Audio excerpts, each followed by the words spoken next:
Boa noite, meu nome é Fabiane Caroline, eu sou estudante de Letras em Inglês aqui da UFRN, e aqui comigo eu tenho o Wesley, que ele é estudante de Letras Português também, é, e a gente é militante da Faísca Revolucionária. Ah, Sejam muito bem-vindos à nossa última mesa redonda do Ciclo por um Futuro Comunista da UFRN. Queremos, em primeiro lugar, agradecer a presença de todos na nossa mesa e dos convidados. É, Esse evento é parte de um ciclo internacional de debates convocado pela Assembleia de Intelectuais Socialistas da Argentina e ocorre simultaneamente na Argentina, no México, no Chile e no Brasil. E iniciou terça-feira no Brasil, aqui na UFRN, e vai seguir na próxima semana pela UFPE e assim por diante, né? Onde a gente está espalhado pelo Brasil. Essa mesa se chama Justiça por Arisson, Libertação Sexual de Gênero e Marxismo. Mas quem foi Arisson? Arisson era um homem negro e gay, estudante aqui da UFRN, Direito, professor de História na rede estadual, e que andou por esses mesmos corredores que a gente anda, pelas mesmas salas que a gente estuda, pelos mesmos auditórios que a gente participa, é, e foi brutalmente assassinado na praia de Ponta Negra. E no dia 24 de outubro, se completou 8 meses de seu falecimento e total impunidade para os seus assassinos. Essa mesa carrega seu nome em denúncia, mas também para pensarmos em quantos outros jovens foram e serão assassinados pela violência LGBTfóbica e pela nojenta polícia racista, braço armado do Estado. Mas também para botar em perspectiva que a nossa luta para o fim da polícia e do derramamento de sangue, desculpa, gente, eu tô nervosa, e pelo derramamento de sangue negro e LGBTQIAP+. A gente quer chamar aqui Ingrid e Hudson, irmãos de Arison, para fazer uma saudação inicial ao debate. É, Podem vir aqui, por favor.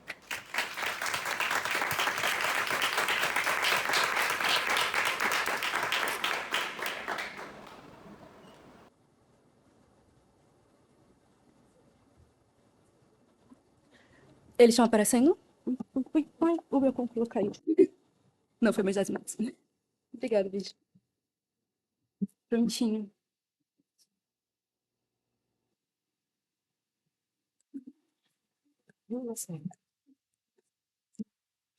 Boa noite, me chamo Ingrid, sou irmã de Arison, né? E a gente está aqui nessa luta.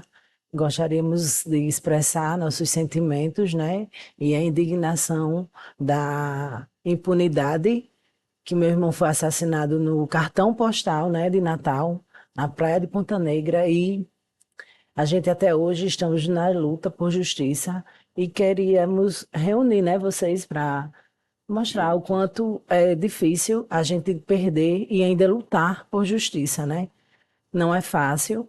A gente está aqui com o coração bem apertadinho, sofrendo por isso, porque meu irmão ele foi uma pessoa espetacular, ele foi estudante daqui, né, da UFRN, estudou muito, tem várias especializações, pessoa essencial, maravilhosa, como filho, como irmão. E não só por ele, né, por todas as outras vidas que foram tiradas e que ficou impunes e que a gente quer reunir forças, né? Quer que lutar, que a gente não vai desistir nem um minuto. Que ele não desistiria de nenhum minuto por nenhum de nós. E a gente vai fazer a mesma coisa, a gente vai ficar lutando até o fim. E é isso.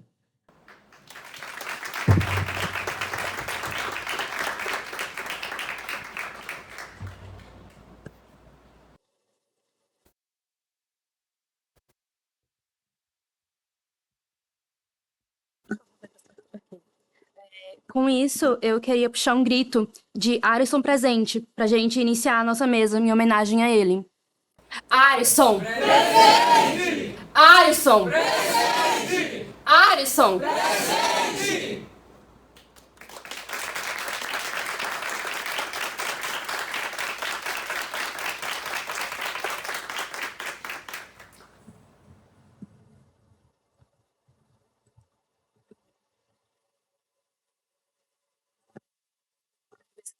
Tá pegando? Não, né? Tá? Tá bom. É, Só uma introdução rápida para pensar um pouco no conteúdo teórico da mesa.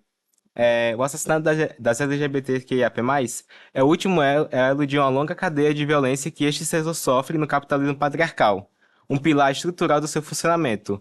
O Brasil é o país recordista nos transfeminicídios e nosso evento está a serviço de debater o caminho para enfrentar essa violência, retomando os fios de continuidade do marxismo revolucionário. Afinal, hoje abundam acusações de determinismo e superficialidade no marxismo, se apoiando nos horrores do stalinismo, coisas que escondem a história indissociável da luta de classes, a questão de amor livre, como formulou o revolucionário Engels. Reivindicamos pensar justamente como batalhar pela real libertação sexual e de gênero e nos apoiamos nas batalhas de figuras históricas como Bebel e Bernstein contra o parágrafo 175 e a perseguição aos então chamados sodomitas, com os primeiros discursos em nossa defesa. Assim, com as importantes experiências das revoluções, queremos recuperar o maio de 68 e a ideia de revolução nas ruas, nas casas e nas camas. Por isso, agradecemos novamente a presença da mesa, a todos os convidados e a família de Alisson Brito e damos início ao nosso debate, que vai ter a mesa composta por Silvana Mara, que é professora do Departamento de Serviço Social. Fica apertar.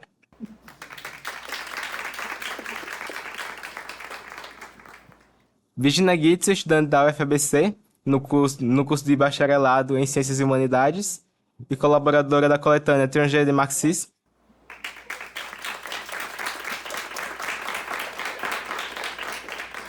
Maria Castanheda, professora de inglês da rede privada do ensino e fundadora do Põe Rosas aqui em Natal. E Alisson Marden, professor de letras em inglês daqui da UFRN, que pesquisa literatura queer africana. Ok, a gente agora vai passar para a mesa. Quem quer começar? Vai iniciar com o professor Orison, correto?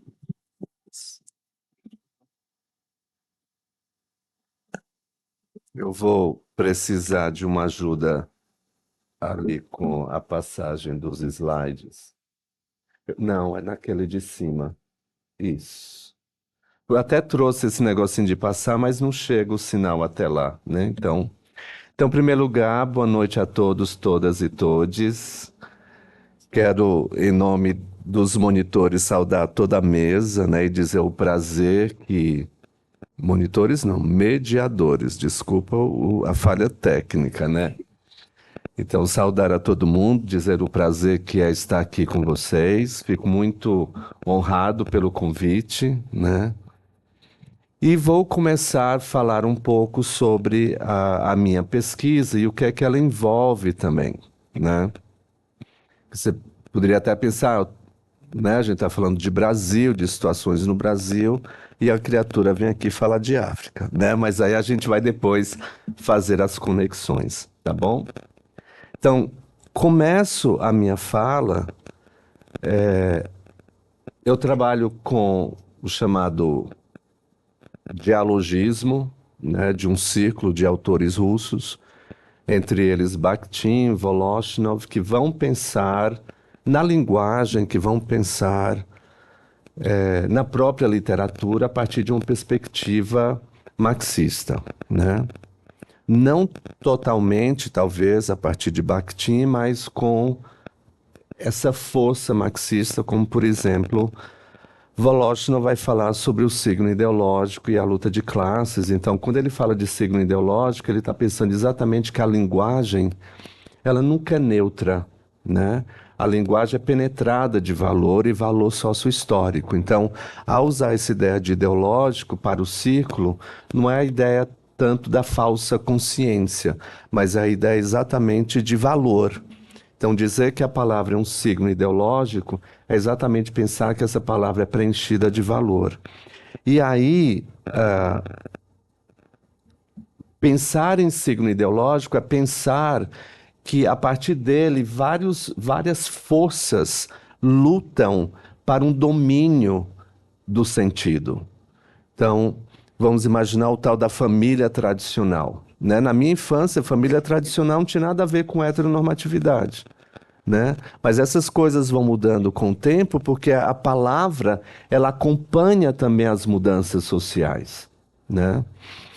E o Voloshin vai dizer que é exatamente a classe dominante que vai atribuir ao signo ideológico, que é múltiplo, que é variado, que é plural, como a vida é plural, vai tentar dar a esse signo ideológico um valor absoluto.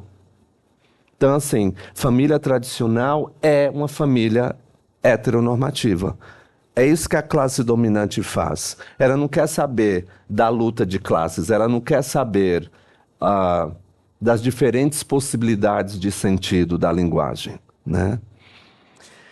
E ao pensar isso, também vai discutir isso, só que no campo da literatura, quando ele fala sobre discurso autoritário. O discurso autoritário, que muitas vezes também é proferido pela classe dominante, é aquele discurso que não quer ser. Ele não entra no jogo criativo. Ele não se adapta, né? O discurso autoritário é aquele que a gente recebe como se fosse a verdade. No círculo de Bhakti não existe a verdade, existem verdades, né? Porque cada aspecto da nossa vida, a própria maneira como a gente vê a vida é a partir da nossa posição enquanto seres situados socio-historicamente. Eu não consigo ver a vida a partir de uma neutralidade, de uma objetividade. No círculo de Bhakti não existe objetividade, porque a língua não é objetiva, né? Pode até pensar em regras gramaticais serem, e olhe lá, porque se lembrar de estudo de gramática, tem mais exceção do que regra, né? Por quê? Porque tenta se acomodar à pluralidade da vida, né? Então, quando ele fala sobre esse discurso autoritário, ele vai dar um dos exemplos que ele vai dar é exatamente o discurso dogmático da religião. E como eu trabalho com esses aspectos da religião, termina que a minha pesquisa também vai ser perpassada por esses temas, né? E gostaria então de, né? Estou olhando o tempo. Deu para entender até aqui, né? Legal. Estou correndo um pouquinho para dar tempo de ver tudo.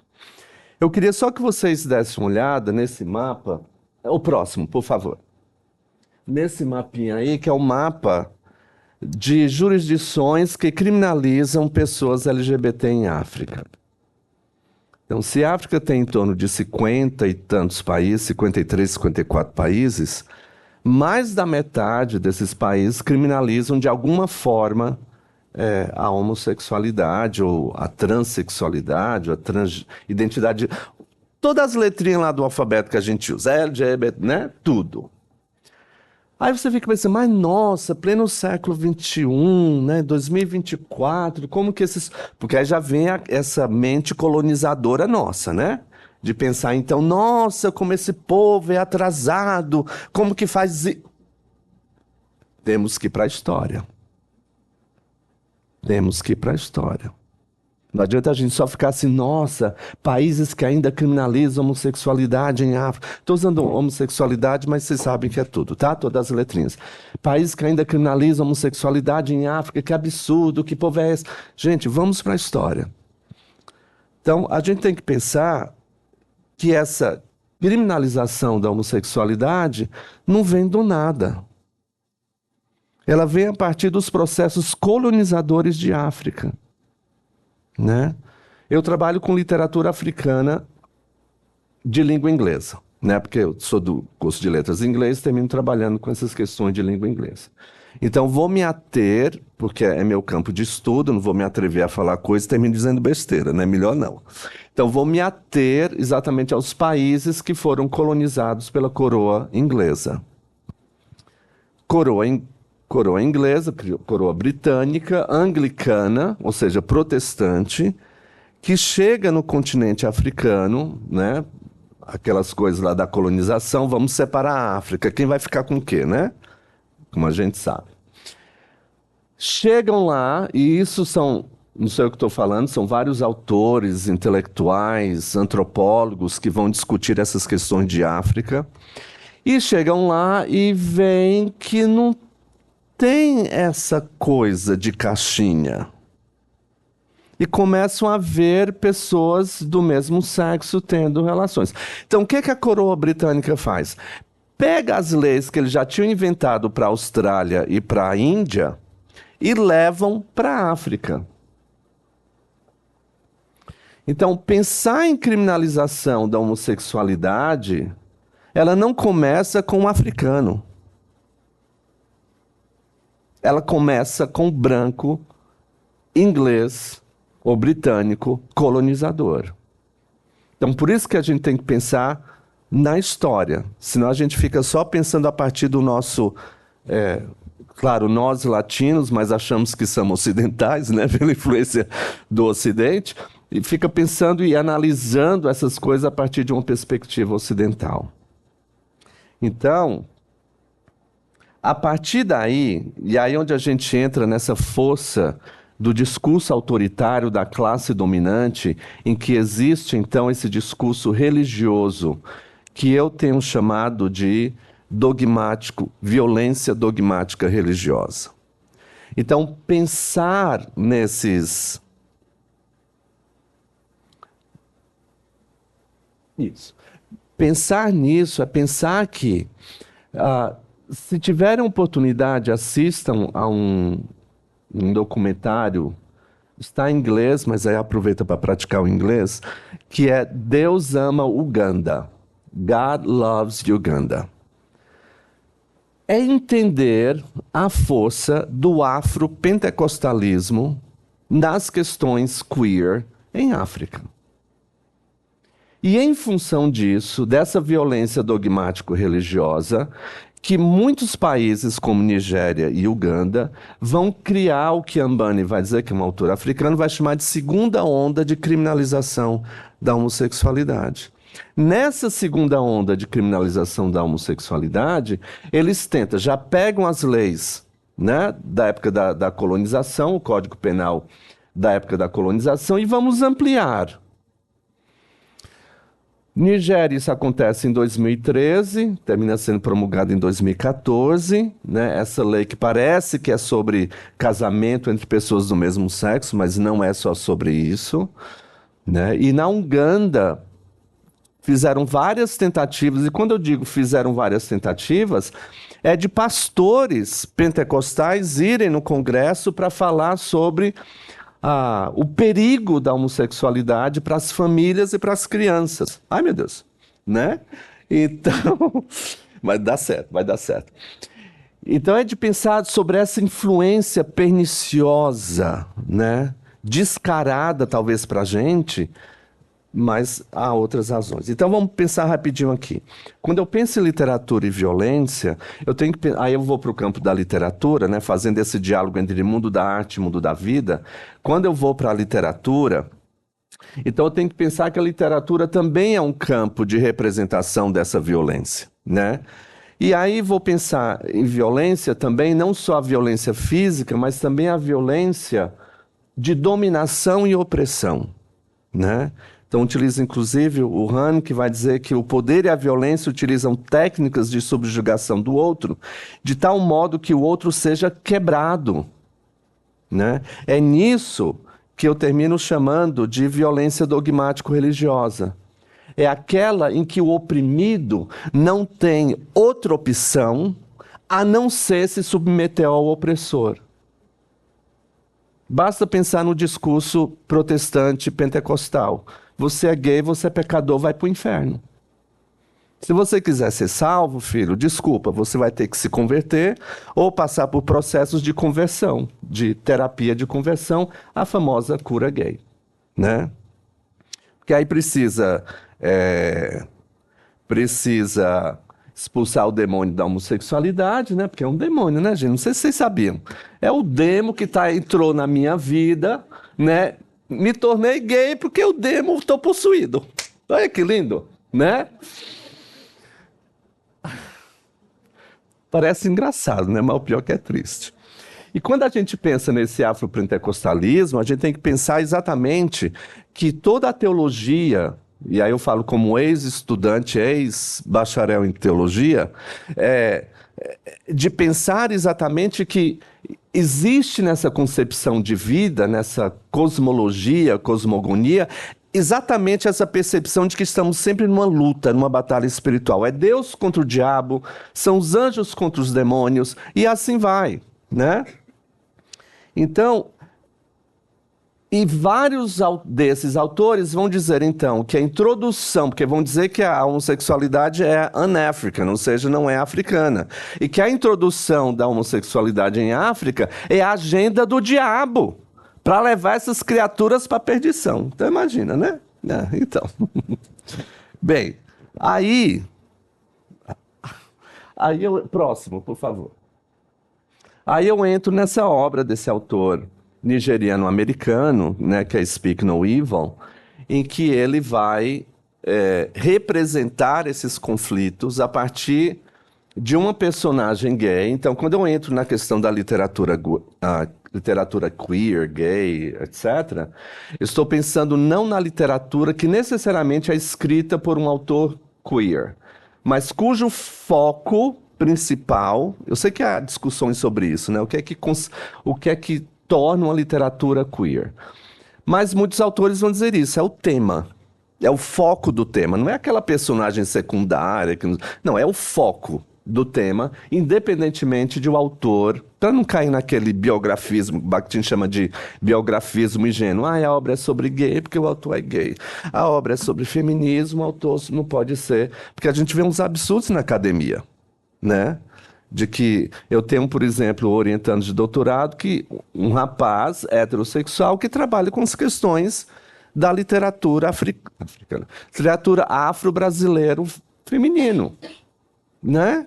Senão a gente vai ter que ser mulher para trabalhar com o feminismo, então a gente tem que fugir disso, né? Então esse autor, ele se diz heterossexual, mas porque aí é onde entra a criatividade da criatura, né? Ele não está fazendo um ensaio antropológico, ele está criando um mundo ficcional, que representa a vida, mas não é a vida. Representa, interage com a vida, né? Então com isso ele vai criar uma personagem que nasce nos Estados Unidos, mas filhos de pais nigerianos, protestantes, pentecostais. E quando o pai descobre que o filho é gay,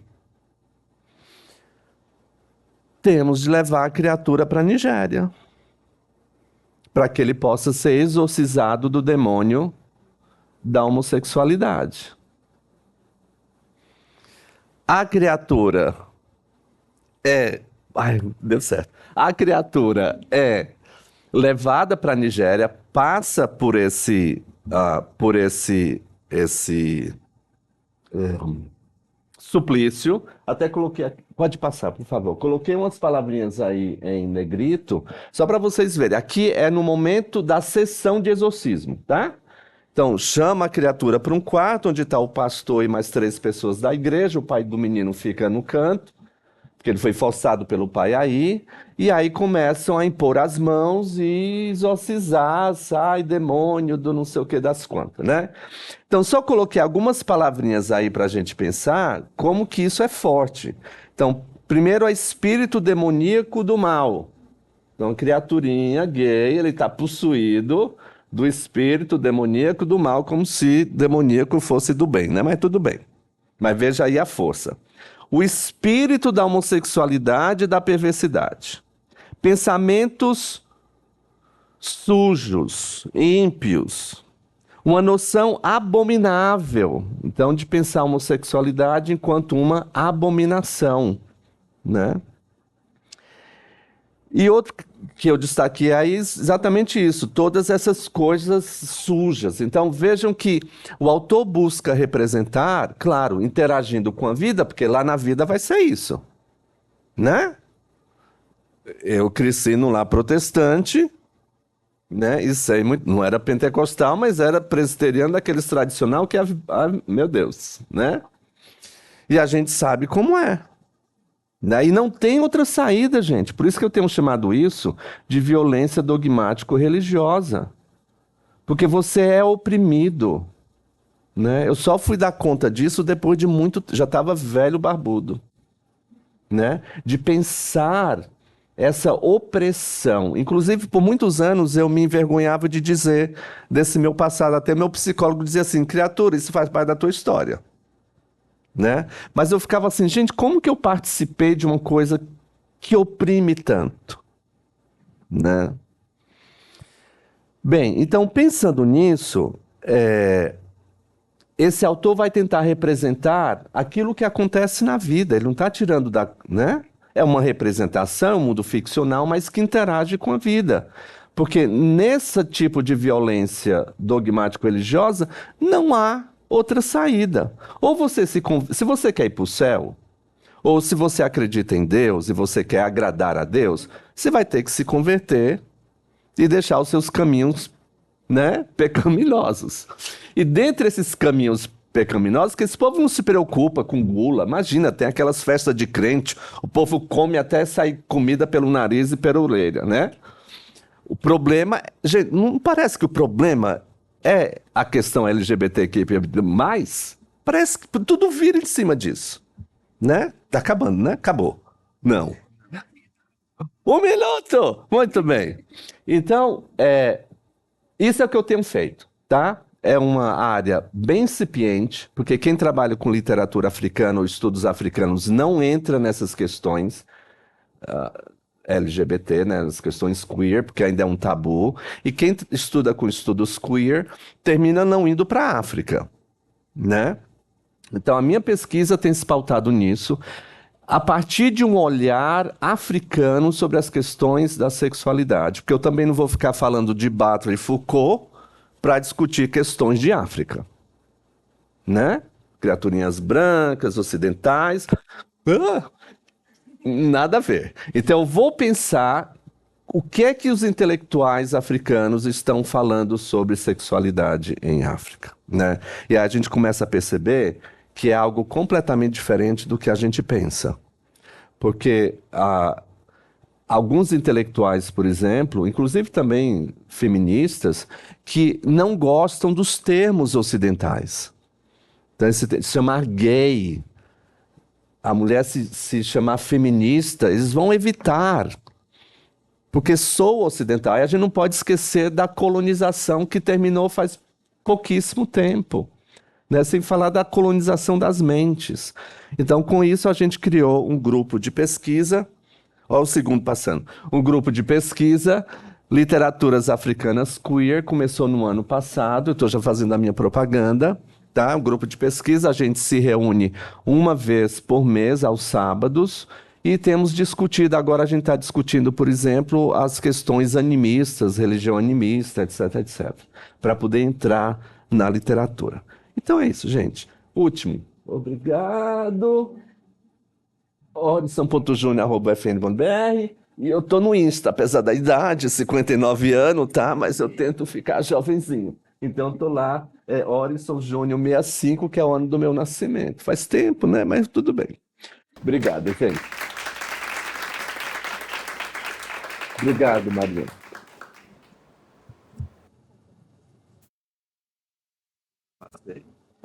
Não, tudo certo.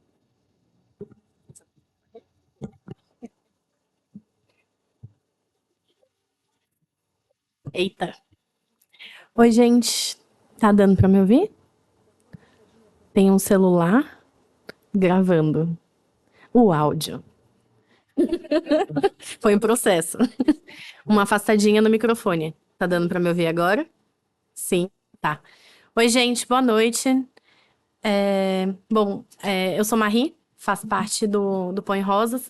Em primeiro lugar, eu queria agradecer muito ao Instituto Casa Marx, né, pela realização do evento, à Assembleia dos Intelectuais Socialistas da Argentina por essa iniciativa, à Faísca Revolucionária, que está construindo, impulsionando o evento aqui na UFRN, que é uma juventude que há alguns anos eu fui parte de fundar também. E ao Põe Rosas, que é o Grupo Internacional de Mulheres e LGBTQIAP+, que faz 11 anos que Virginia e eu construímos aí, junto com várias outras pessoinhas presentes também. Enfim, agradecer muito por a gente poder fazer esse debate, porque acho que me emociona muito a gente poder fazer um debate assim em homenagem a Arisson Brito, assim. Eu acho que realmente, o pessoal já descreveu, né, como uma ferida aberta profunda do que é a violência LGBTfóbica na nossa cidade. E eu acho que é bem fundamental a gente fazer isso, ainda mais frente a tanto silenciamento do Estado, silenciamento da Justiça, e que, na verdade, hoje, para fazer essa discussão, um gosto em determinada medida amarrado na boca de ódio desse Estado e dessa Justiça que levam isso adiante, se mistura também com um ódio profundo contra o Trump e toda a sua vociferação contra as LGBTs, imigrantes, negras e negros, mulheres e a classe trabalhadora de conjunto. Daqui a pouquinho eu retomo aí o Trump. Acho que esse marco, ele coloca pra gente mais do que necessário que a gente debata os caminhos para enfrentar a extrema-direita e a crise capitalista de conjunto, né?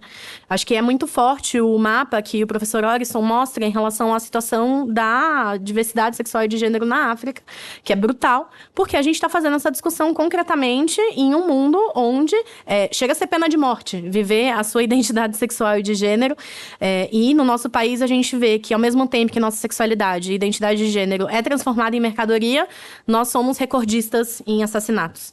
O nosso direito, a nossa própria história, a história do movimento LGBT, ele é constantemente negado, e por isso a gente não aceita que as nossas ambições sejam limitadas a concessões que são brandas e instáveis e que vira e mexe, o capitalismo, a burguesia retira e arranca das nossas mãos.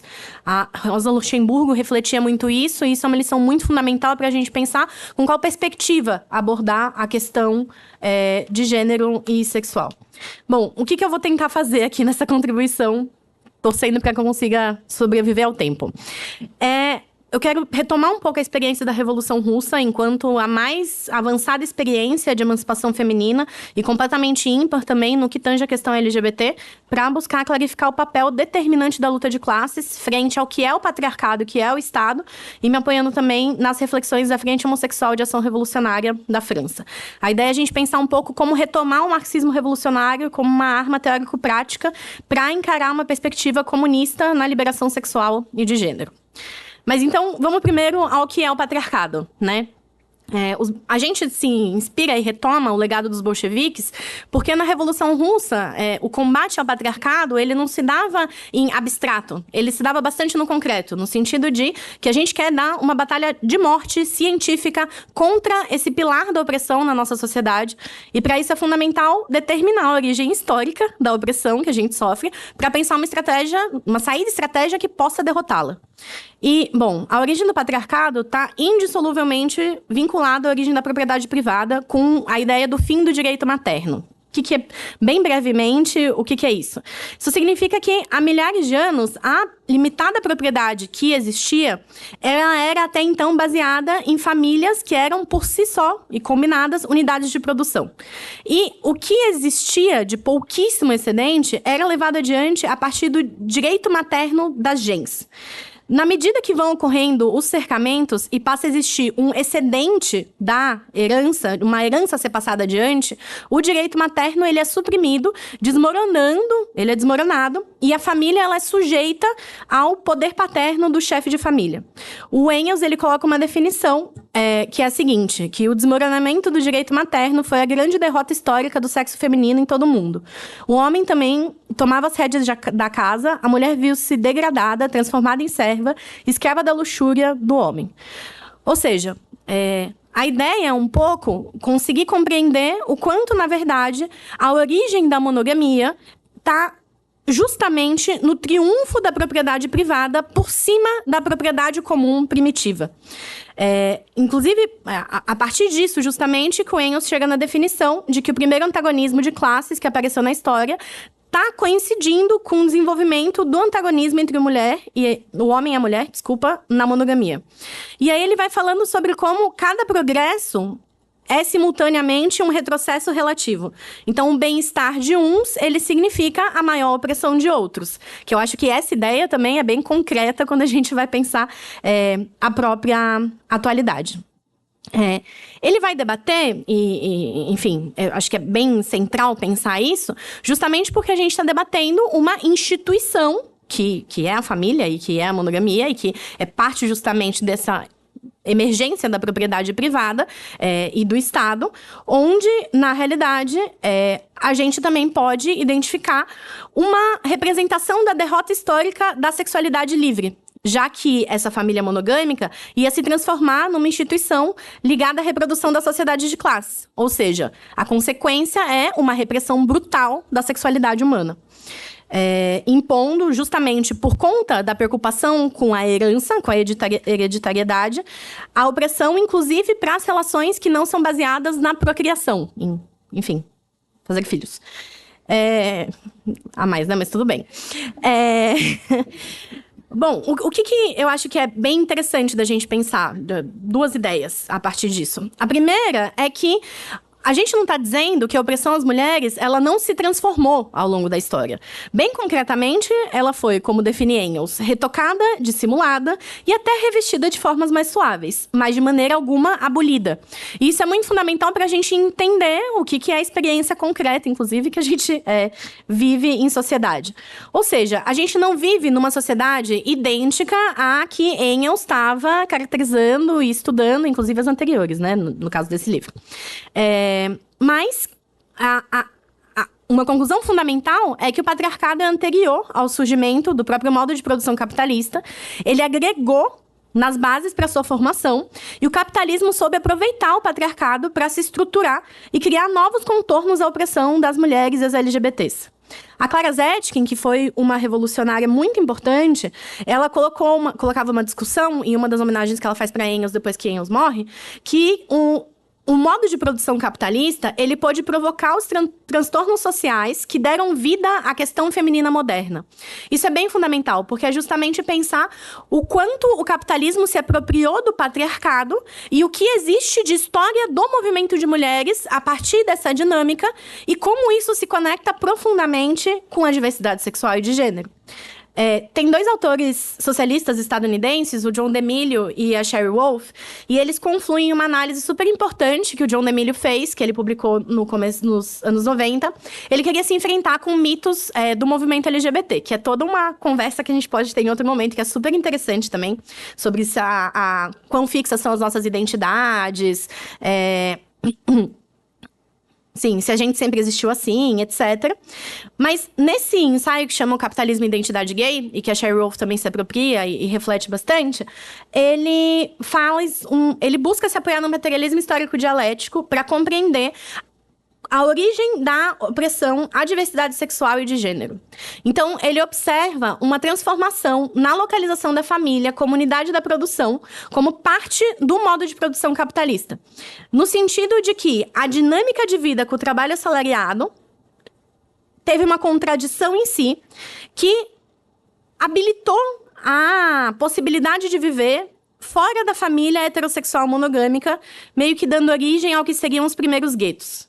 Agora, essa reflexão é muito interessante, porque ao mesmo tempo que é muito necessário a gente identificar da onde vem como que surgem os nossos guetos, isso não significa que o capitalismo habilitou a existência de absolutamente nada. Na realidade, ver aí uma ideia meio que entre a pedra e o asfalto, ou seja, entre a repressão nas fábricas, a repressão estatal, a ameaça de morrer de fome, uma nova identidade, um novo conjunto de identidades passava a se firmar em combate ao que está posto pelo capitalismo patriarcal. Como ficou registrado por experiências muito emocionantes, como do Sindicato dos Cozinheiros e Camareiros de Navios nos Estados Unidos, nos anos de 1930 e 1940, nos sindicatos de trabalhadores de lojas de departamentos em Nova York, nos mesmos anos, na própria vida noturna de Berlim, nos anos 1920, que era animada, e também na própria Revolução Russa, que eu vou entrar logo menos. Bom, então, o capitalismo, ele basicamente fez um casamento perfeito com o patriarcado, onde a liberação sexual e de gênero são inimigos fundamentais. E onde o casamento e a igreja são instituições vinculadas ao Estado, consagradas, que sempre que necessário se juntam às forças repressivas e ao judiciário para legitimar, inocentar e garantir a violência que a gente sofre. E no modo de produção capitalista, existiu uma mudança de como o Estado se porta em relação a essas identidades, que é descrito também pela Sherry Wolf, no sentido de que existe um aperfeiçoamento da repressão estatal contra as LGBTQIA+, que ainda não tinham essa sigla, mas contra esse setor da população. Ela vai fazer, a Sherry Wolf, ela vai fazer uma análise de como isso é desenvolvido particularmente na Nova Inglaterra, com as leis anti-sodomia, e ela vai descrever que a hostilidade do capitalismo industrial à homossexualidade é única em comparação com as leis de sociedades anteriores que puniam práticas sexuais alternativas. Ou seja, isso se transforma em uma questão do Estado, uma questão pública, para o Estado reprimir em cima. E para a gente é muito fundamental pensar essas origens, justamente porque se mesclam uma série de questões. Ao mesmo tempo que a origem da opressão patriarcal, que acomete, pune, persegue a liberação sexual e de gênero, se entrelaça com a origem da propriedade privada e do Estado, ela também se entrelaça com a criação dos coveiros do capitalismo, que é justamente a classe trabalhadora. E justamente por isso é tão interessante a gente poder retomar a própria experiência da Revolução Russa para pensar como enfrentar o patriarcado, o Estado burguês e seu sistema de produção, pensando que a gente quer que essas bandeiras da liberdade sexual e de gênero se tornem bandeiras do movimento operário e do conjunto dos movimentos sociais. E nesse sentido, é muito importante a gente pensar o que é essa vociferação nojenta do Trump, que, enfim, na realidade, acaba querendo utilizar os setores oprimidos como um grande bode expiatório. Um grande bode expiatório dos efeitos dos ajustes neoliberais. Então, o capitalismo está em crise, a gente sofre ataques, e o que a extrema-direita diz para a classe trabalhadora é que esses ataques estão sendo levados adiante porque o casamento igualitário foi aprovado. Tipo isso. Ou seja, é necessário e é urgente que, na realidade, enfim, ia falar isso depois, mas que, na realidade, a gente olhe para o uso que é feito, por exemplo, pelo Partido Democrata das nossas identidades e fale que a gente absolutamente não aceita mais. A falência que é a Kamala Harris e suas bombas na Palestina e no Líbano não tem absolutamente nada a ver com a nossa luta por liberação sexual e de gênero. Mas aí eu também já me adiantei, vou voltar. Bom, por que eu queria retomar a Revolução Russa? Porque acho que enfim, a gente teve o minicurso de crise climática, que foi brutal, mas o minicurso de crise climática, ele coloca bem concretamente a tarefa imediata do freio de emergência, né? Então, é necessário a gente pensar respostas profundas à realidade que a gente está pensando. E é necessário a gente pensar as experiências históricas da nossa classe. E por isso, Revolução Russa. O Trotsky, inclusive aniversário dele, grande dirigente da Revolução Russa junto com Lenin, ele colocou uma definição que é que a Revolução Russa ela inscrevia nas suas bandeiras a defesa da emancipação feminina.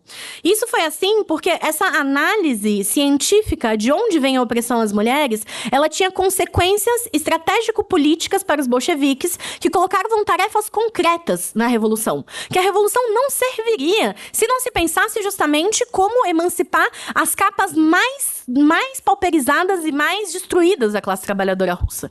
E não à toa também, em 8 de março de 1917, em outro calendário, mas no Dia Internacional de Luta das Mulheres, foi quando eclodiu a Revolução Russa.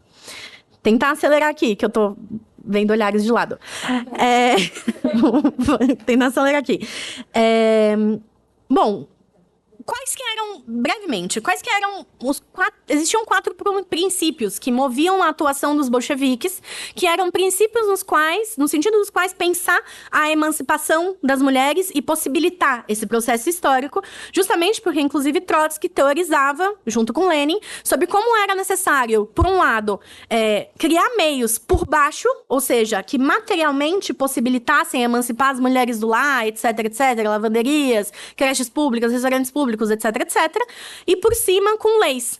Em base à ideia de que a igualdade perante a lei não é igualdade perante a vida, como desenvolvia Lenin, mas com a decisão definitiva de levar adiante uma revolução que pudesse ser capaz, de fato, de emancipar as mulheres. E, nesse sentido, também internacionalista. Mas não entrarei nisso. Quais eram os 4 princípios, bem brevemente, que moviam a atuação dos bolcheviques? A união livre, ou seja, a ideia do amor livre, a emancipação das mulheres através do trabalho assalariado, a socialização do trabalho doméstico e o definhamento da família. Ou seja, em vez de criar conflitos de gênero dentro da própria família, a chave era batalhar por um caminho onde ela pudesse ser abolida. E isso se vincula profundamente com como os bolcheviques entendiam a própria relação com o Estado, no sentido da necessidade de destruir o Estado burguês e fazer definhar o Estado de transição, um Estado proletário. O que essas ideias, esses princípios norteadores significavam para as LGBTs que não chamavam LGBTs? Em 1917, todas as leis contra a homossexualidade foram revogadas. Os tribunais soviéticos, eles aprovavam os casamentos homossexuais. Nos anos 20, existiam registros de cirurgias de afirmação de gênero, que inclusive até hoje são toda uma batalha para que possam existir. E tem uma experiência que eu acho muito interessante, que é que na década de 20, um diretor do Instituto de Profilaxia Neuropsiquiátrica de Moscou, o Liev Rosenstein, ele fez um convite para as lésbicas e servidoras do Exército Vermelho para que elas fossem contar as histórias de vida delas. E declarou que as mulheres na Rússia soviética podiam legalmente assumir nomes masculinos e viver como homens. Que é todo né? Bem doido. Nem o cigarro dá conta. É concreto. Tipo, é sério. E a gente coloca essas coisas não por fora de pensar, lógico, todas as contradições profundas da época, enfim, em um país que estava dilacerado pela guerra, e todas as contradições que decorriam disso. Agora, vejam que profundamente louco que existe uma estratégia que coloca a classe trabalhadora enquanto sujeito histórico no centro e que pode se dar a tarefa de reorganizar a sociedade sob novas bases, reorganizando a produção, com a classe trabalhadora na cabeça. E isso se vincula profundamente pela própria origem da propriedade privada e pela própria origem dos nossos guetos com a gente. E isso eu acho que é muito apaixonante, porque é justamente a gente pensar que tipo de estratégia e que tipo de política defender nesse sentido. Lógico que, enfim, não vou poder entrar agora no balanço do que foi o stalinismo e do que foi a reação profunda na União Soviética, que inclusive derrocou todas essas leis, voltou a proibir o aborto, etc, etc. Deixo isso para outro momento. Mas queria transmitir uma ideia central, que é justamente o quanto a luta de classes é o motor da história e, consequentemente, tem que ser o motor da nossa emancipação sexual e de gênero. E que, na realidade, os direitos que são conquistados e etc., eles são produtos justamente dessa batalha na luta de classes. E que a correlação de forças que existe entre a classe trabalhadora e a burguesia, ela é muito determinante no conjunto das relações sociais, nas experiências que a gente faz com a própria opressão. Então, sei lá, eu tenho 31 anos, eu vivi junho de 2013. E eu saí do armário com 14 anos. Sair do armário com 14 anos naquele momento era muito diferente de sair do armário hoje em dia, que é muito diferente de sair do armário daqui a uns 5 anos. E isso é fruto da dinâmica da correlação de força entre as classes. Então, é muito necessário que a gente aposte justamente nessa dinâmica, justamente dizendo que as nossas identidades não podem mais servir para Kamala Harris e para o Partido Democrata. Bom, eu queria fechar, que eu acho que eu já passei, com uma citação, não passei, do Manifesto da Frente Homossexual de Ação Revolucionária da França, que expressa um pouco essa ideia do quanto a luta de classes tem que passar também pelo corpo. Eu vou ler rapidinho, que é o seguinte: para nós, a luta de classes passa também pelo corpo, o que significa que nossa recusa em suportar a ditadura da burguesia está libertando o corpo dessa prisão, que durante 2000 anos de repressão sexual, de trabalho alienado e de opressão econômica foi sistematicamente fechada. Então, não existe nenhuma possibilidade de separar nossa luta sexual e nosso combate cotidiano pela realização de nossos desejos de nossa luta anticapitalista, de nossa luta por uma sociedade sem classes, sem mestre nem escravo. Acho que isso expressa um pouco qual é o conteúdo da reflexão que a gente quer fazer aqui. Quando eu estava refletindo sobre a mesa, eu estava pensando muito em Clarice e na ideia de que a liberdade que a gente quer sequer tem nome. E eu acho que é um pouco nessa perspectiva, combinada a pensar uma atuação política concreta, cotidiana, que a gente se coloca a serviço, que a gente está em todos os atos por justiça por Arisson, e atua e, enfim, pensa publica livros ou pensa em escrever livros e elaborar, justamente porque a gente merece um futuro sem opressão e exploração. E, nesse sentido, a gente precisa resgatar o que existe de mais profundo da experiência da nossa classe para batalhar por esse caminho de forma decidida. E é um pouco nessa lógica que a gente pensa as nossas reflexões. É isso.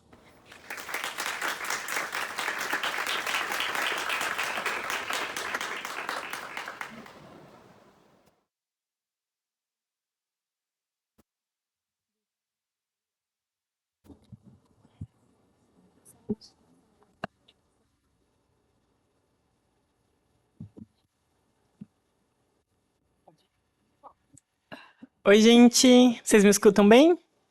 Boa noite a todas e todes. Eu sou a Virgínia, já fui aqui apresentada, mas só para me apresentar de novo. Eu sou estudante lá da UFABC, no ABC Paulista. Sou coordenadora do Centro Acadêmico do BCH, lá na minha universidade.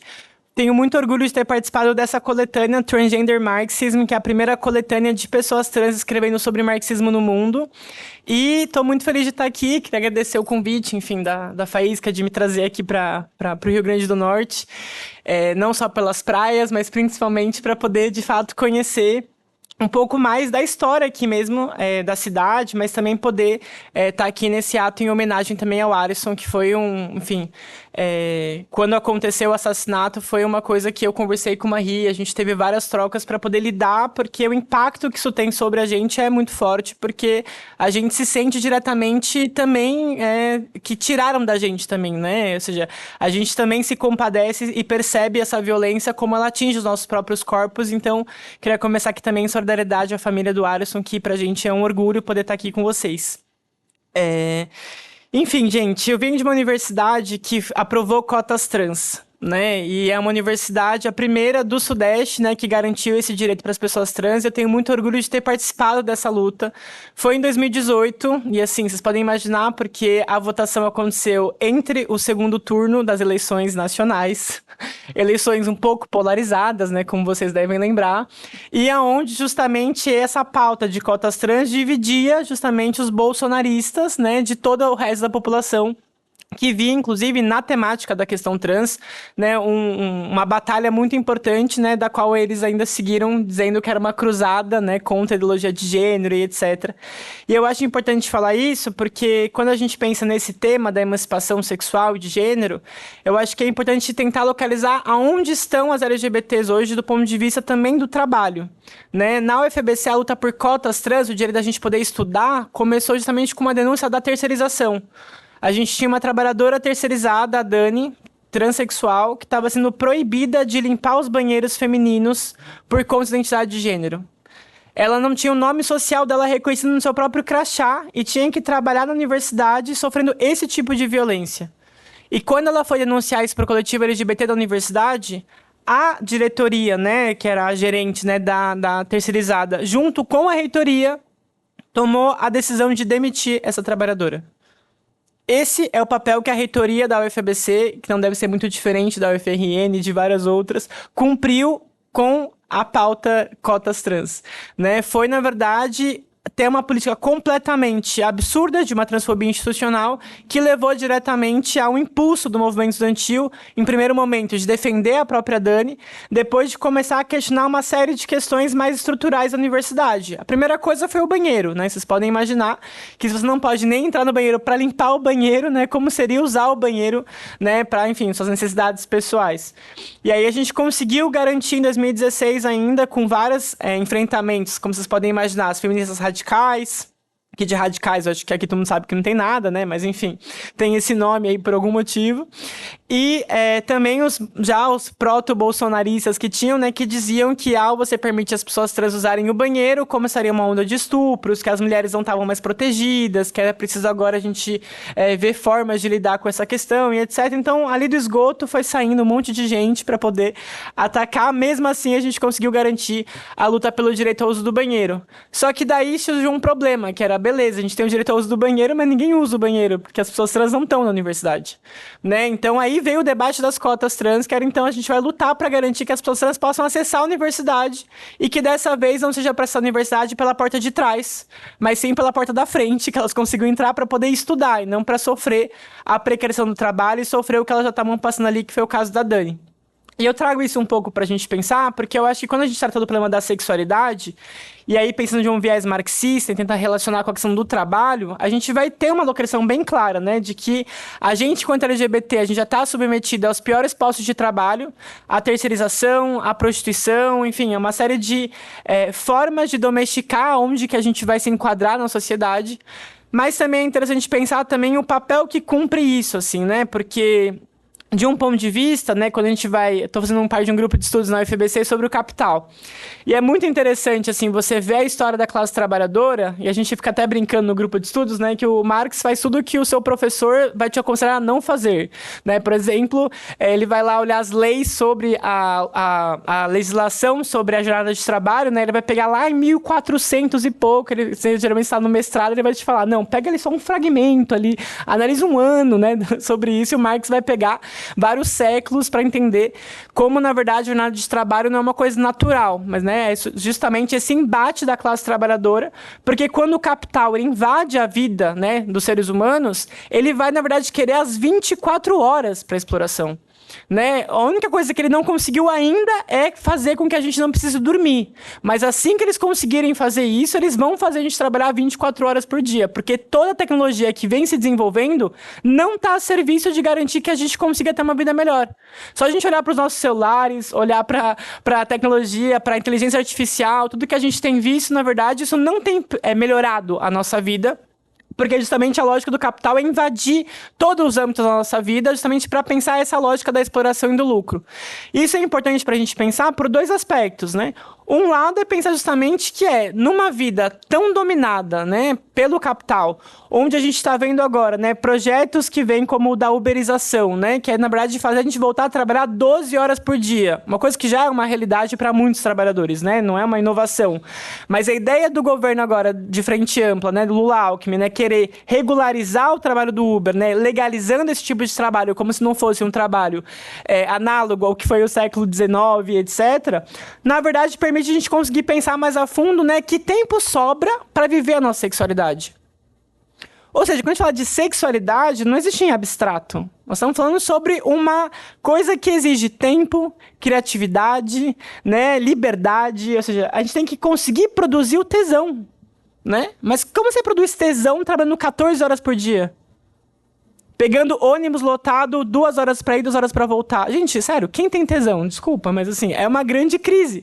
E você olha hoje, né, os dados falam, né, que a juventude, a nova geração que está aí, a grande questão é que tem acesso a todo tipo de pornografia, tem acesso a todos os tipos. Você pode comprar um vibrador, você pode comprar pessoas, né, porque você tem a prostituição, você tem, enfim, tráfico de pessoas, tem tudo que você pode ter acesso para consumir, mas é uma geração que cada vez transa menos e tem menos interesse sexual. Isso está diretamente ligado também com adoecimento, enfim, todas as doenças que a gente vê de saúde mental, etc., que tem a ver com esse sistema capitalista, que está atacando brutalmente nossa existência como seres humanos.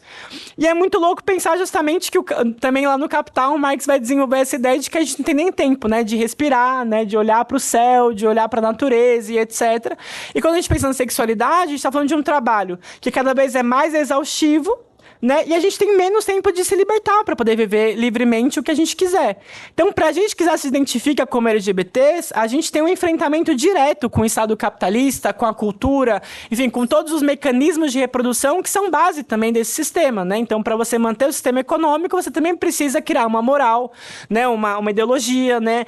Medidas que sejam, na verdade, de aprisionamento desses corpos. E aí eu acho interessante citar um anarquista que eu acho bem interessante, que é o Nestor Peter Long, que ele traz uma reflexão justamente sobre essa questão da alienação dos corpos, né? Para pensar o quanto, na verdade, essa alienação está diretamente ligada com a ideia de você poder garantir com que as pessoas se domestiquem para fazer esse tipo de trabalho.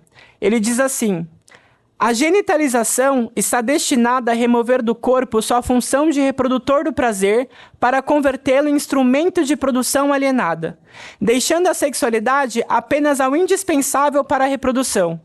É por isso que o sistema condena com especial severidade todas as formas de atividade sexual que não sejam a introdução do pênis na vagina, chamando de perversões, desvios patológicos e etc.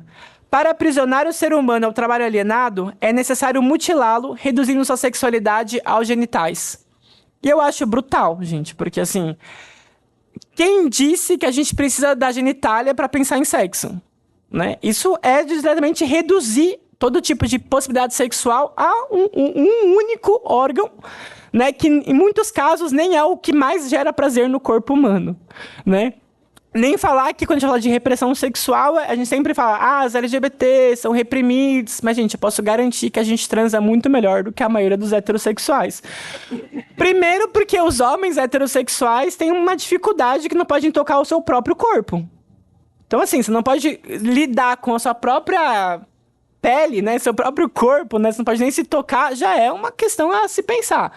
Né? A gente às vezes fala brincando, né? Assim, quando o homem hétero, né, descobrir a potencialidade que ele tem com o corpo dele, ele vai poder se libertar talvez até mais do que nós LGBTs que estamos aqui lutando contra a violência do Estado. Mas é interessante a gente pensar essa relação, porque tem um outro autor que é bem interessante, que é o Gramsci. Ele tem um texto que chama Americanismo e Fordismo. E aí tem um trecho que também se liga a esse debate que o Peter Longer estava fazendo, que ele fala assim: deve-se observar como os industriais, especialmente a Ford, se interessam pelas relações sexuais de seus empregados, em geral, pela organização de suas famílias.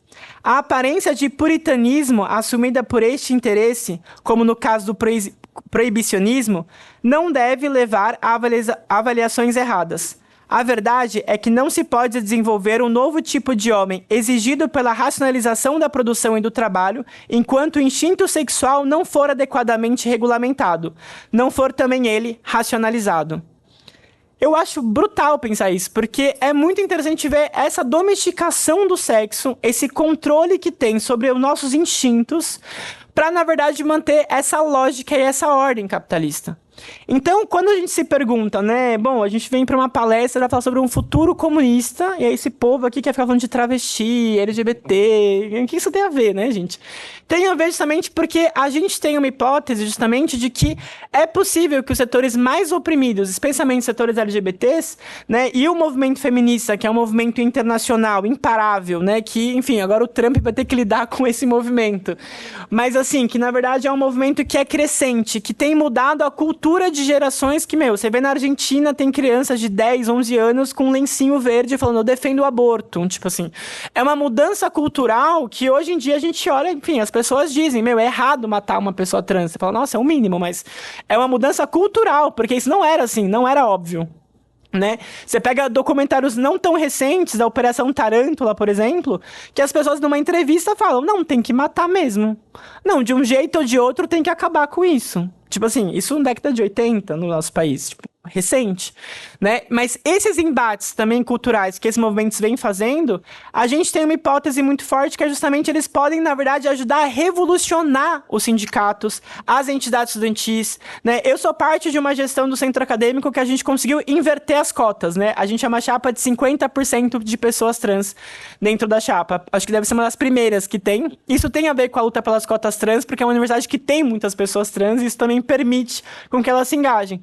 Mas é entre a gente pensar isso, porque a gente vê hoje, né, as tradições do movimento operário, movimento estudantil, muitas vezes tentando desconectar essas lutas, né? Ou seja, como se a luta contra a exploração do trabalho não tivesse nada a ver com o seu patrão indo assediar uma funcionária, indo reprimir o que você faz fora do trabalho, qual o seu tipo de penteado, então se você usa um Black Power, não vai ser contratado. Por que o capital invade a nossa vida pessoal? Né? Por que ele não tem essa separação e fala, não, tudo bem você ser gay, mas no trabalho... Não existe isso, não tem tudo bem. No capitalismo não existe isso. Tanto que o dado que o professor trouxe é isso. A gente tem mais de 70 países ainda no mundo que criminalizam a homossexualidade. Então, para pensar um futuro comunista, a gente tem que fazer uma imersão. Aí eu acho que a Revolução Russa é um exemplo fundamental para a gente se apoiar, mas de pensar hoje, né? Porque hoje a gente tem uma classe trabalhadora que ela é muito mais feminina, negra, imigrante, LGBT, né, da cabeça aos pés. Você olha para os Estados Unidos, né, a gente tem um exemplo interessantíssimo, que é o Black Lives Matter, né, que, eu não sei quem acompanhou, acho que a maioria acompanhou bastante, mas, assim, teve episódios específicos que eu acho que são muito sensíveis, né? Por exemplo, que foi a greve dos portuários, que fizeram paralisações por 8 minutos e 46 segundos, né, que foi o tempo que o policial ficou com o joelho em cima, né, do pescoço do George Floyd. Ou seja, uma ação simbólica, mas fortíssima, né, do papel que a classe trabalhadora pode cumprir quando ela se organiza para combater uma impunidade como essa. E eu digo para vocês, imaginem o que seria se as centrais sindicais como a CUT, a CTB, a UNE no movimento estudantil fizesse um dia de paralisação pelo Arisson. Não teríamos justiça? Se a gente pudesse tomar nas nossas mãos esse tipo de entidades para exigir para cada vez que matam uma travesti nesse país, o país que mais mata pessoas trans no mundo, o que a gente poderia fazer? Mas enquanto isso, eles ficam dizendo pra gente, não é o momento. A sociedade está muito conservadora. A gente tem que ver que a gente tem que abrir mais, né? A esquerda não pode defender as suas pautas, né? A gente vê o Boulos lá em São Paulo indo lá sentar com o Marçal para uma entrevista de emprego da qual ele foi demitido, né? Assim, gente, pelo amor de Deus, né? A gente tá falando assim, você tá assimilando a extrema-direita, tornando ela, inclusive, uma potencial interlocutor de alguma coisa. Um cara que, no primeiro turno, estava falsificando laudo com um médico morto para dizer que o Boulos usava cocaína, assim. E aí o Boulos, em vez de ficar bravo com a extrema-direita, ele fica bravo porque colocaram linguagem neutra no hino nacional. Tipo assim, a grande polêmica foi porque falaram ex-filhos deles. Você fala, gente, para lá. Né? Nós precisamos, de fato, construir uma esquerda de verdade desse país. E eu acho que, para terminar... Acho que já passei muito? Não? Ah, então tá bom. Então eu vou passar, mentira. Mas para tentar ir fechando um pouco... Eu acho que o que eu fiquei precisando muito de tentar trazer um pouco para essa mesa é tentar conectar um pouco isso, porque o marxismo ele tem uma contribuição muito potente de a gente conseguir pensar, na verdade, essa relação de como, até fico brincando sempre, né, foi necessário um comunista para explicar o que era o capitalismo, né, que é o próprio Marx, né, de conseguir mostrar essa lógica do como o capital ele é irreconciliável para a gente pensar a nossa emancipação. Não existe como você conseguir alcançar qualquer tipo de igualdade na vida, dentro de um sistema que é baseado na exploração e em usar justamente a diferença como uma forma de subjugar. Né? Então, quando a gente pensa, né, no papel da religião, né, na África, é pensar, na verdade, os mecanismos de ideologia burguesa para dividir a classe trabalhadora africana.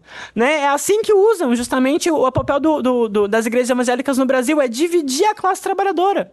É o papel que a religião cumpre muitas vezes, na verdade, de conseguir, na verdade, cada vez mais avançar para dizer, bom, então, para você ser salvo, né, na vida após a morte, então você tem que odiar o seu irmão, né, que trabalha na mesma fábrica com você, porque ele é gay, porque ele é negro, porque ele é imigrante, etc. E a nossa batalha como comunista, na verdade, é justamente unificar a classe trabalhadora, né, apresentar uma resposta que unifique oprimidos e explorados, e nesse caminho a gente vai ter que se enfrentar com as burocracias que estão nos sindicatos, que estão nas entidades como a UNE, etc., vamos ter que se enfrentar com a extrema-direita no nosso país, mas também com a conciliação de classe que tem favorecido essa extrema-direita. Em São Paulo, a gente tem visto agora, o Tarcísio anunciou um corte de 10 bilhões na educação. Né? Ele é um representante da extrema-direita. Só que esse mesmo Tarcísio está usando o dinheiro do BNDES para privatizar o metrô de São Paulo. Privatizar a CPTM. Ou seja, o governo federal do Lula-Alckmin, que prometeu que ia se eleger para combater a extrema-direita, é quem está pagando as privatizações em São Paulo. Ou seja, não dá para a gente seguir, na verdade, apostando nesse tipo de estratégia de conciliação, quando justamente ela está não só fortalecendo as figuras da extrema-direita, como a gente viu no resultado eleitoral agora do primeiro e segundo turno, mas diretamente está financiando e garantindo que se execute esse programa econômico. E quem vai sofrer com esse programa, se não mais ainda os setores oprimidos, as LGBTs, os negros, as mulheres, os imigrantes? Então, acho que é muito importante ter essa perspectiva, porque quando a gente vai falar sobre o trabalho precário, quando a gente vai falar da terceirização, da uberização, isso está atingindo ainda mais os nossos corpos. E aí a pergunta que fica é, que emancipação sexual a gente vai falar, né, que seja só restrita a um grupo minoritário? Né? Porque a questão aqui não é falar sobre somente as LGBTs são de ajuda para se livrar. A gente não se vê como vítima. A gente se vê como sujeito político. A gente quer justamente fazer o nosso movimento avançar ao ponto de a gente falar, como falavam à frente de homossexualização revolucionária, de que a gente quer tomar tudo. A gente quer o que é nosso por direito. Então, a ideia da gente ser comunista, a gente poder começar a pensar, imagina que da hora vai ser transar no comunismo. Tipo assim, vocês já pararam para pensar? Tipo assim, porque a gente fala de tantas coisas importantes de acabar com a exploração, tá bom, vamos fazer tudo isso, vamos acabar com tudo isso, colocar lá nos livros de história. Mas vamos pensar, como vai ser da hora a gente ver uma sociedade onde a gente vai não somente ter os nossos próprios corpos como coisas pré-fabricadas, que a gente pode justamente fazer o que a gente quiser com eles, porque eles nos pertencem, e a gente vai ter ideias novas de como lidar com os nossos corpos, novas identidades que podem se proliferar por onde for, mas nunca para ter que se demarcar para combater uma opressão como é hoje. Né? Se hoje a gente tem que usar nome nomes para se autodenominar, isso tem a ver com a gente se enfrentar com violências que a gente sofre, que a gente não precise mais ter nome nenhum ou que a gente possa ter todos eles ao mesmo tempo, né? Eu acho que a grande paixão que gera da gente pensar no comunismo é porque vale a pena dedicar a vida, né, para concluir, vale a pena dedicar a nossa vida para um projeto militante que possa, de fato, não só conectar cada uma dos nossos anseios, nossas angústias e as nossas tarefas do hoje, mas com uma perspectiva realmente de pensar uma emancipação profunda, que não só permita com que a gente possa viver tudo o que a gente merece, mas abrir caminho para um ser humano muito mais feliz, muito mais realizado, que com certeza vai ter um sexo muito melhor e mais profundo, quando ele puder, na verdade, desassociar essa relação do patriarcado, da homofobia, da LGBTfobia de conjunto e da exploração do trabalho.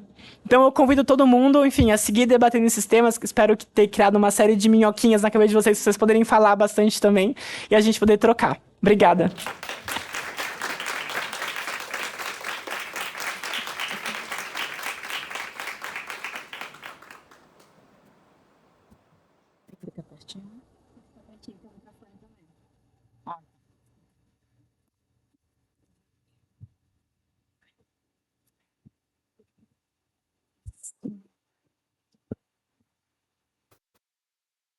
Gente, boa noite. Vocês me escutam daí? Eu queria começar falando da minha imensa alegria de estar nessa mesa e cumprimentar todos vocês, cumprimentar vocês também e dizer que ali fora eu não pude externar para vocês da família do Arisson a solidariedade, né, de dar um abraço. Eu vinha saindo da aula, assim, meio ainda me situando, mas queria que vocês recebessem, né, esse abraço, essa solidariedade que cada vez mais precisa se transformar em luta, né, em momentos de memória dele.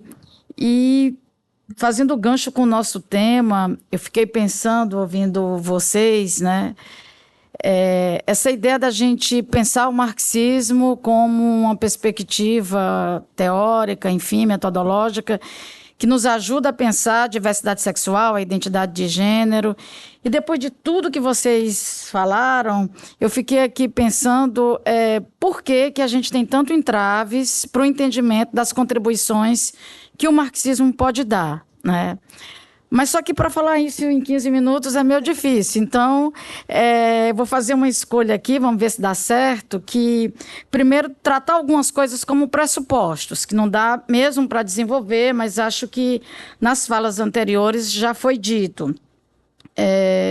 Se a gente pensa a realidade da sociedade que a gente vive, da sociedade capitalista, é necessário a gente fazer essa articulação, capitalismo, cis-heteropatriarcado, racismo, né, para a gente entender concretamente o cotidiano de vida, o nosso cotidiano de vida e como é que a exploração da força de trabalho ela se complementa, né, com múltiplas formas de opressão. Então, não estou dando isso assim que vocês já abordaram, né? E aí eu tentei situar, a partir de um texto aí que escrevi com a professora Andréa Lima, aqui do Serviço Social, rapidamente, alguns elementos que, mais contemporaneamente, né, o marxismo tem sido acusado em relação a não contemplar, não dar conta dessas temáticas. Então, no texto a gente enumerou assim, alguns pontos, né, eu digo para a Andréa que a gente enumerou os mais suaves, né, para poder dar conta também na quantidade de páginas. Então, tem uma primeira acusação que fala de que no ambiente do marxismo, principalmente quando trata com as novas gerações, há um desinteresse teórico e político por essas temáticas.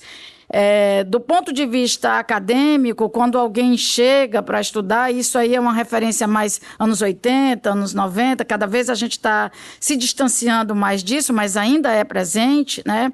De que tinha que fazer uma ampla justificativa, de que sempre escutava de marxistas a ideia de que tem outros temas mais relevantes, e por que esse tema agora? Então, uma acusação de não ser temas de interesse direto, né?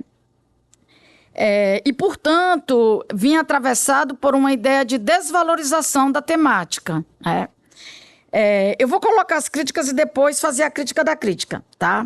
Um outro elemento seria a defesa no campo do marxismo de uma concepção de universalidade muito próxima, apesar de não pensar assim, de não querer assim, mas de tender para uma proximidade de uma concepção de universalidade abstrata. E, nesse sentido, dialogando indiretamente, reforçando, pelo menos, o ethos liberal. Né?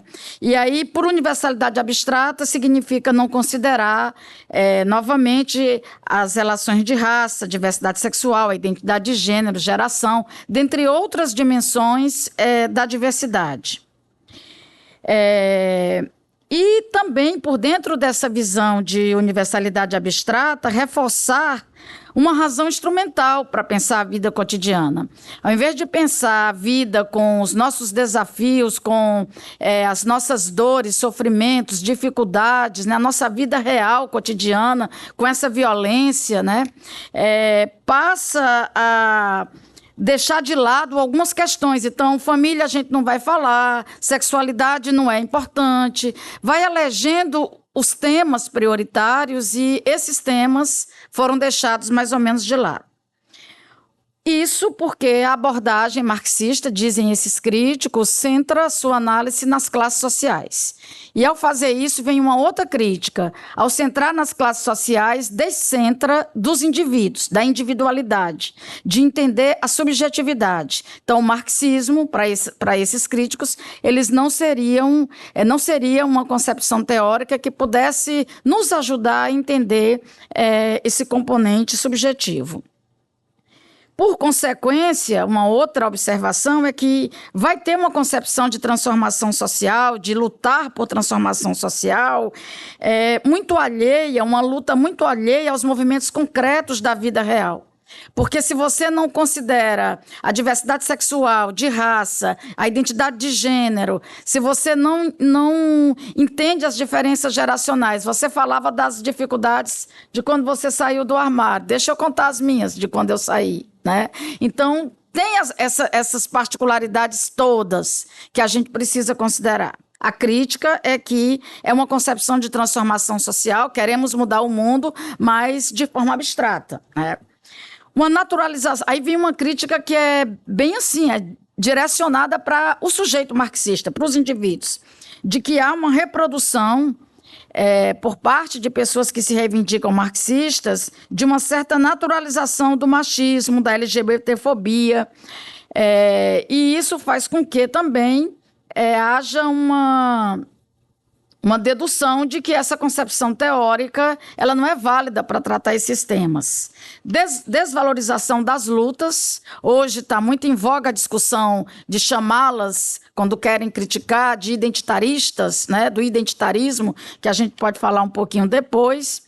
Enfim, gente, tem outras, mas o tempo não vai permitir, eu preciso fazer a crítica desses elementos. Então, veja, a pergunta que a gente faz tem sentido essas críticas? Tem alguma razão histórica que justifique isso, essa crítica tão forte, tão contundente, que atravessa gerações e gerações? Eu diria para vocês que não e sim, né? E que a gente está cada vez mais distante, mas que a gente precisa considerar que o marxismo não é um único autor, uma única perspectiva teórica, uma única luta que representa. É um campo vasto de produção, né, de análise da realidade. E por dentro desse campo vasto, houve, e infelizmente ainda tem, leituras economicistas, deterministas da realidade. E essas leituras deterministas, elas popularizaram, divulgaram, né? Popularizaram talvez seja muito forte, mas disseminaram amplamente no ambiente das esquerdas de que a nossa meta é a revolução, a nossa meta é falar de economia. Qualquer outro assunto é derrubar o Estado, qualquer outro assunto ele tem que ficar para depois, né? A gente tem essa tarefa e depois a gente vai pensar o que fazer com as questões da vida. Óbvio que eu estou simplificando aqui, mas isso do ponto de vista ideológico e teórico e político foi tão forte que várias gerações no campo marxista, mesmo dizendo não reproduzir, às vezes reproduz sem refletir. É quando olha meio assim, sabe, discutir identidade de gênero, discutir de novo a agenda feminista, as lutas feministas. Às vezes, né, Miriam, minha colega ali de departamento, às vezes a gente escuta essas coisas, mas de novo a violência contra a mulher, mas de novo a violência contra a LGBT, mas agora só sabem discutir a identidade de gênero. Então, veja, gente, dentro do marxismo houve simplificações? Houve. Houve desatenções da ordem do que está colocado aqui? Sim. Mas a gente não pode traduzir todo o marxismo a esse ambiente determinista, economicista. E eu costumo dizer que quando um marxista é machista, é LGBTfóbico, não é porque ele é marxista, é porque ele é machista, é porque ele é LGBTfóbico, né? E a gente precisa entender essas coisas. Mas vamos, então, recuperar, então, por que o marxismo contribui e por que isso daqui pode representar uma vertente, uma leitura. Mas se a gente pensar os autores clássicos do marxismo, se a gente pensar do ponto de vista de contribuições de autores e autoras que tentaram entender a realidade, fazendo uma articulação entre economia, política e cultura, vendo as relações dialéticas entre esses complexos. Se a gente pensar o lugar, né, como eu já falei aqui, da necessidade de uma análise crítica do cis-heteropatriarcado, do racismo, da propriedade privada. Então, em relação à primeira questão, desinteresse teórico-político, eu acho que isso marcou um tempo. Não diria que é mais verdade. Olha aqui, né? A sua contribuição aqui, e vários outros que tem. Agora, do ponto de vista acadêmico-político, a gente teve, digamos assim, uma hegemonia de um pensamento crítico ao marxismo, estudando esses temas, a ponto de algumas pessoas simplificar e dizer assim, são temas pós-modernos, são temas irracionais, são temas liberais, e eu sempre gosto de dizer, nem são liberais, nem são pós-modernos, nem são marxistas, são temas da vida, como a gente começou aqui falando da importância da vida de Arisson que perdemos. Então a gente está falando de vida. E isso é o ponto de partida do marxismo, falar das condições concretas de existência das pessoas, dos indivíduos. E falar das condições concretas de existência remete necessariamente a pensar qual é a sociedade que a gente está vivendo. Quais são as relações de exploração, de opressão, de violação de direitos. E cada vez mais eu tenho percorrido a interpretação de que a gente precisa disseminar a ideia do capitalismo antidiverso.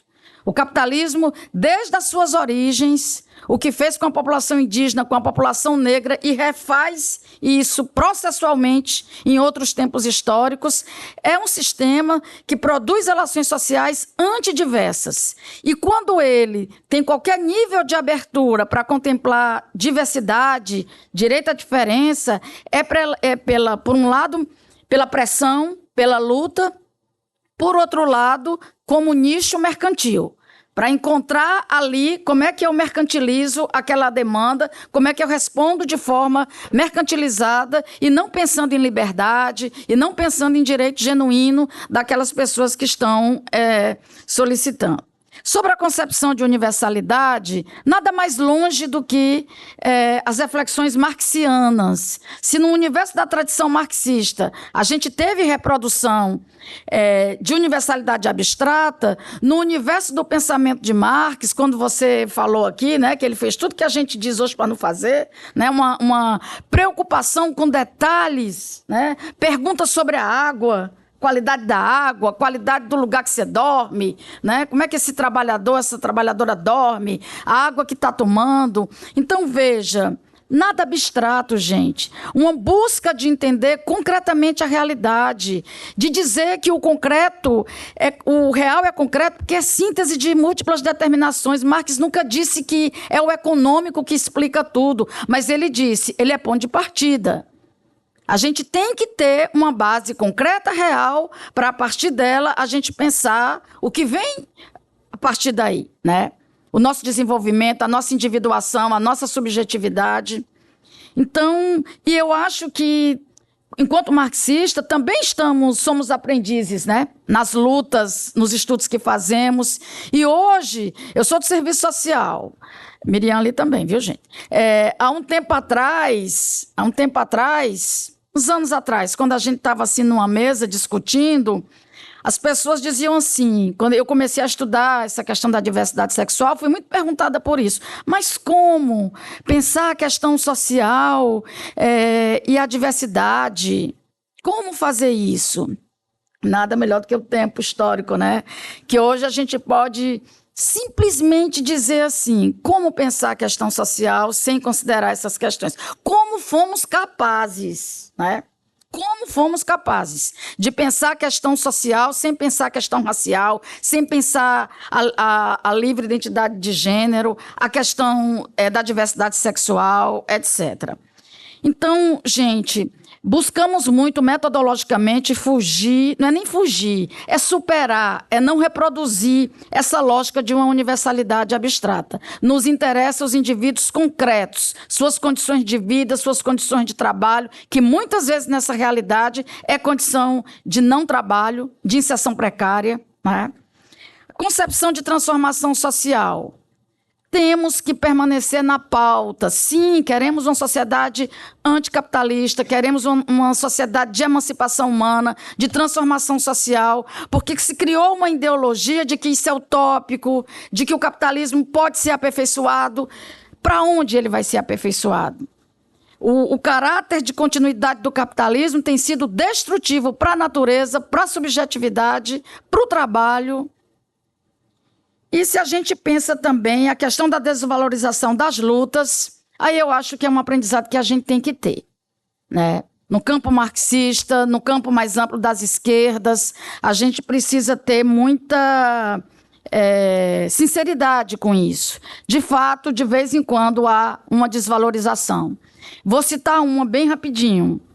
Todas as vezes que Bolsonaro ou alguém da sua equipe vinha a público falar alguma coisa relacionada às pessoas trans, relacionada à questão racial, às mulheres, de forma preconceituosa, violando direitos, rapidinho alguém da esquerda, alguma liderança da esquerda, saía dizendo, olha, isso é a cortina de fumaça, vai vir uma coisa econômica aí, e, enquanto isso, a gente está aqui fazendo barulho em torno dessas questões.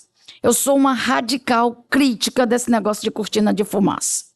Porque enquanto esses segmentos conservadores, essa direita reacionária, ela está disseminando uma concepção e disputando na classe trabalhadora e nos seus estratos mais precarizados uma concepção de família, de diversidade sexual, de naturalizar a violência contra as pessoas trans, de naturalizar o racismo, a gente que tem outra forma de pensar, de entender essas questões, a gente não pode deixar que saia do nosso campo crítico essa ideia de que a gente está perdendo tempo, de que vem outra coisa mais importante. Tudo é importante. Todas essas coisas são importantes. Discutir esse plano aí, essa medida aí do governo Lula agora para tirar as medidas econômicas é importantíssimo. Mas discutir essa mesa é importantíssimo também. Outra coisa que eu venho também pensando muito é essa ideia de dizer assim, não é porque a gente tem que discutir a classe trabalhadora. Ué, e a classe trabalhadora não tem as mulheres, não tem as pessoas trans? Quem é essa classe trabalhadora, gente? Quem é essa classe trabalhadora? Então, nós também não queremos mais discutir classe trabalhadora no abstrato. E isso também afasta. Isso também faz com que as pessoas não consigam ver as suas necessidades, ver as suas violações. Enfim, eu penso que o marxismo, no plural, né? E aí a gente tem que procurar essa herança que vem do próprio Marx, do ponto de vista do método de análise da realidade. Vários outros autores e autoras que se preocuparam em desenvolvimento da subjetividade, relacioná-la com o trabalho, com as condições objetivas. Não há nada totalmente subjetivo no mundo. Para os marxistas, não. Toda subjetividade ela tem uma relação com as condições objetivas. Não existe esse eu ensimesmado, isolado. A gente só pode se pensar socialmente, né? E são essas as grandes contribuições que o marxismo vem dando para dizer assim, lutar por direitos, lutar por justiça, fundamental. Nosso companheiro morreu aqui em Ponta Negra. Fundamental que isso nos diga alguma coisa, nos inquiete em algum tempo histórico. Foram quantos minutos lá? A luta? Não, a luta. Do George Floyd? 8 minutos e 46 segundos. Vamos ver quantos minutos a gente consegue parar, né, gente? Mas, veja, é fundamental a gente pensar esse arcabouço teórico, político, mas com uma capacidade crítica, sem dogmatismo. Eu entrei na sala de aula essa semana, depois do resultado das eleições, e uma aluna me perguntou assim, Silvana, como eu posso continuar tendo esperança depois desse resultado eleitoral? Uma pergunta forte, né? E que pega a gente meio assim, porque eu também estava no processo da coisa. E a única coisa que eu consigo pensar para concluir é que a nossa esperança, gente, vem da história. Vem das razões históricas, do que a classe trabalhadora já conseguiu fazer em condições adversas. Vem da gente dar um basta a viver nessa pré-história da humanidade. E da gente entender essas relações e os caminhos que a gente precisa encontrar para superar. Muito obrigada.